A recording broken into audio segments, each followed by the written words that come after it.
A paz de Cristo para a sua vida. Seja bem-vindo ao canal Apocalipse Now. Você está no canal Apocalipse Now e eu sou o pastor Juvaí de Oliveira. Nós estamos trabalhando a série A Canonização da Bíblia. Já temos 3 vídeos no nosso canal abordando esse conteúdo sobre a canonização da Bíblia. E neste vídeo nós iremos aprofundar essa questão falando da canonização do Novo Testamento. O processo que levou à canonização do Novo Testamento, fato que é desconhecido por muitos, mas com certeza este vídeo irá trazer um grande esclarecimento para este conteúdo. Se você não for inscrito, eu já te peço, me dá essa força aí, se inscreva no nosso canal, deixe o seu like para que o YouTube entenda que esse vídeo é relevante para as pessoas, acione as notificações, compartilhe esse vídeo com outras pessoas e deixe também os seus comentários sobre como você está compreendendo este conteúdo. Então vamos lá. A canonização do Novo Testamento. A palavra grega canon é de origem semita e significa cana, cana de medir. Depois passou a significar o metro do carpinteiro e a régua do escrevente. O desenvolvimento do termo levou às significâncias posteriores: metro, norma, regra. É isto que significa a palavra canon. Vai analisando aí. A formação do cânon do Novo Testamento é talvez um dos assuntos mais polêmicos, pois dividem opinião. Ou seja, para muitas pessoas, ela é a própria palavra de Deus. O que ela é a própria palavra de Deus? A canonização. E é aceita por esse público sem questionamento algum. De acordo com Geisler e Nix, a formação do cânon do Novo Testamento, ao contrário da formação do cânon do Antigo Testamento, difere em vários aspectos. Ou seja, em primeiro lugar, o início do cristianismo já era considerado uma religião e suas especificidades não se restringiam a um povo único, como era o caso do Antigo Testamento, que era restrito apenas aos judeus. De acordo com a arqueologia bíblica, existem mais manuscritos do Novo Testamento do que do Antigo Testamento. Entretanto, isso não significa dizer que o cânon do Antigo Testamento seja desvalorizado em relação ao cânon do Novo Testamento. Em segundo lugar, vale dizer que não houve movimentos internos do cristianismo pelo não reconhecimento dos 27 livros.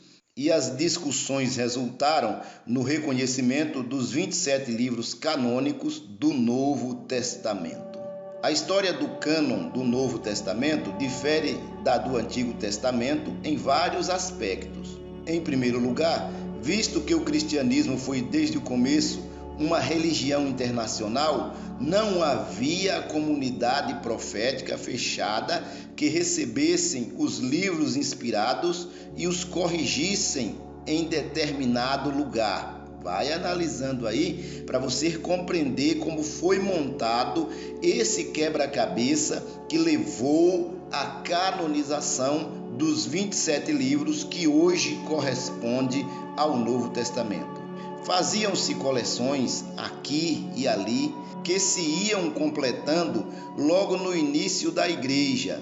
Não há notícia, todavia, da existência oficial de uma entidade que controlasse os escritos inspirados. Por isso, o processo mediante o qual todos os escritos apostólicos se tornassem universalmente aceitos levou muitos séculos. Felizmente, dada a disponibilidade de textos, há mais manuscrito do cânon do Novo Testamento do que a do Antigo Testamento, como nós já mencionamos aqui. Outra diferença entre a história do cânon do Antigo Testamento em comparação com a do Novo é que a partir do momento em que as discussões resultaram no reconhecimento dos 27 livros canônicos do Novo Testamento, Não houve mais movimentos dentro do cristianismo no sentido de acrescentar ou eliminar livros. Antes de se compor o cânon com os 27 livros que hoje compõem o Novo Testamento, havia várias discussões e não tinha totalmente esses 27 livros aceitos. Contudo, a partir do momento que os 27 livros foram aceitos pelos pais da igreja como sendo livros canônicos, não houve mais movimentos nem de tirar nem de acrescentar livros dentro do Novo Testamento. O cânon do Novo Testamento encontrou acordo geral no seio da Igreja Universal. Esta é a verdade do que nós estamos abordando neste vídeo. O que você está entendendo? Como você está compreendendo? Vai deixando aí os seus comentários.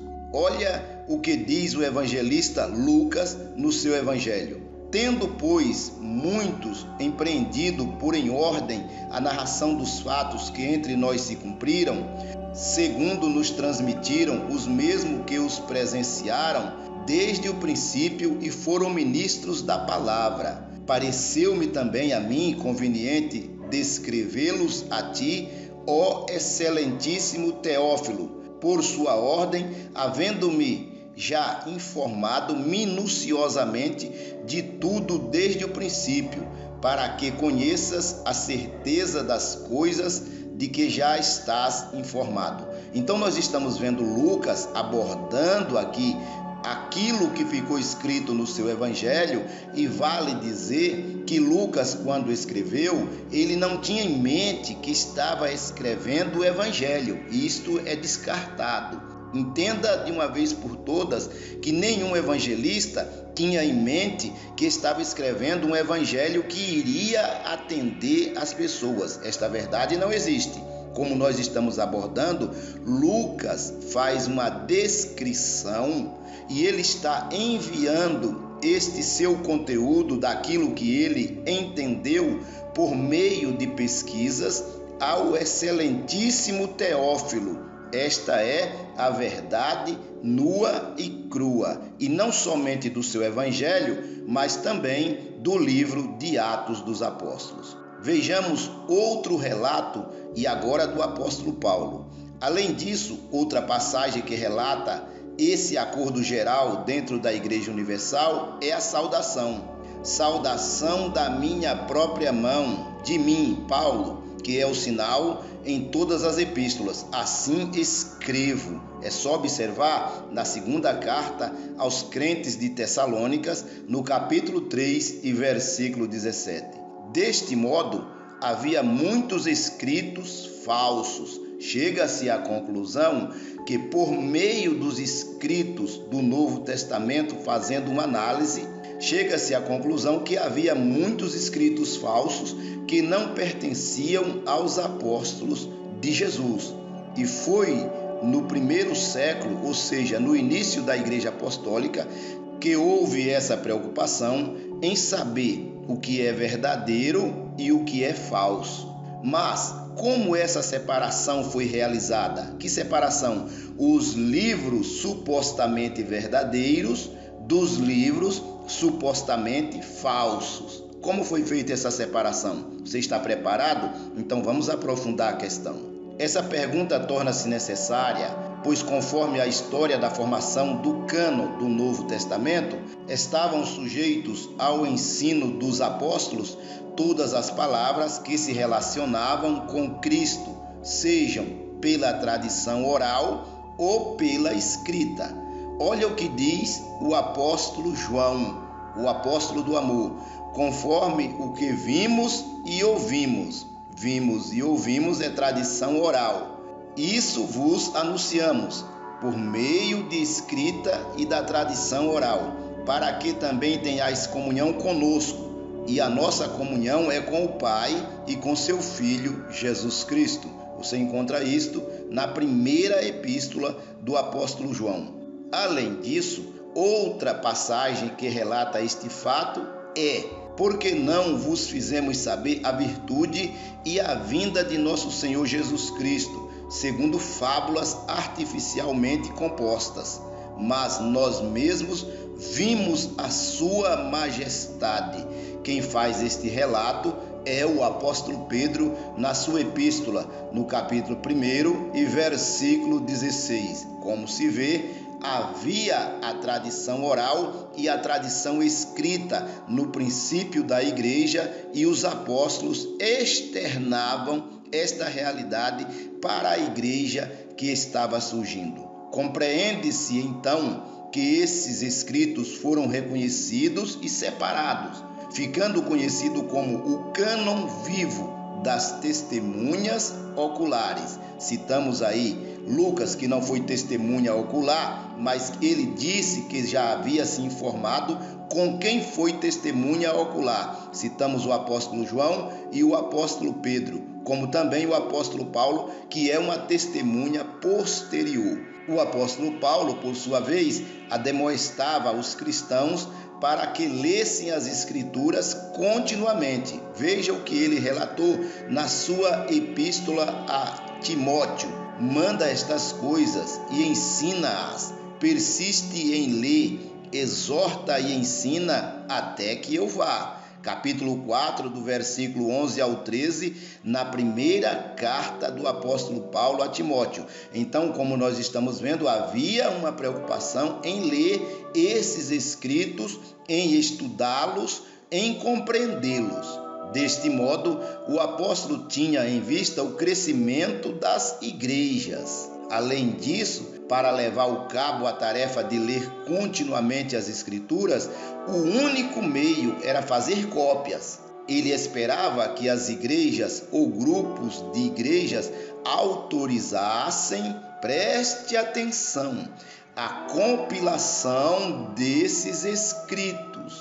Então o apóstolo Paulo, ele tinha em mente que para que as pessoas viessem a ler os escritos que ele mencionava, e até mesmo os escritos do Antigo Testamento, era necessário fazer cópias, era necessário uma compilação, até porque não tinha Bíblia, não tinha Novo Testamento canonizado como se conhece hoje. Nós estamos falando do processo que levou à canonização do Novo Testamento.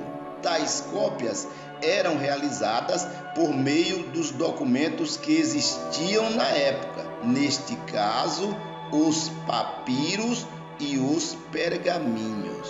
Então, os documentos que existiam na época, no início da igreja chamada primitiva e a igreja do primeiro século e posterior, eram os pergaminhos e os papiros. Os documentos eram escritos nesses materiais, e esses materiais eles ficavam velhos e acabavam se perdendo. Desta forma, desta maneira, era necessário a realização de cópias. Neste caso, vai surgir muitos problemas que nós vamos analisar no próximo vídeo.